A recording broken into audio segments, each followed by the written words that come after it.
Sa patuloy na kampanya ng pamahalaan kontra insurhensya, voluntaryong sumuko ang 10 miyembro ng violent extremist group sa pamahalaan sa Maguindanao del Norte at matataas na kalibre ng mga baril isinukur din. Ang buong detalye ng report mula kay Patroluman Leonora Gawang.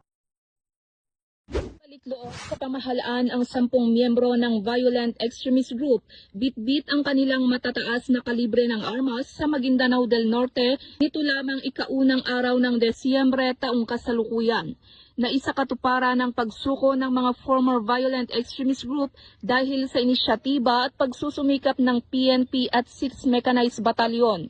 9 sa mga sumuko ay mula sa Bangsamoro Islamic Freedom Fighters Karialan Faction habang isa naman mula sa Dawla Islamiyya Group. Kasabay ng kanilang pagbalik-loob ang pagsuko ng 15 loose firearms sa ilalim ng Small Arms and Light Weapons Management Program.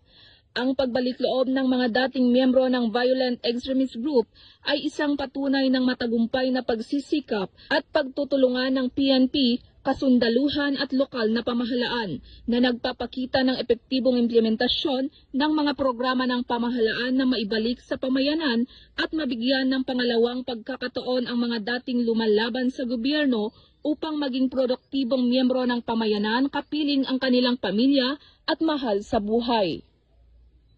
Mula rito sa rehiyon ng Bangsamoro, ako ang inyong Police News Network Correspondent, Patrolwoman Leonora Gawang, alagad ng batas, tagataguyod ng Balitang Pulis.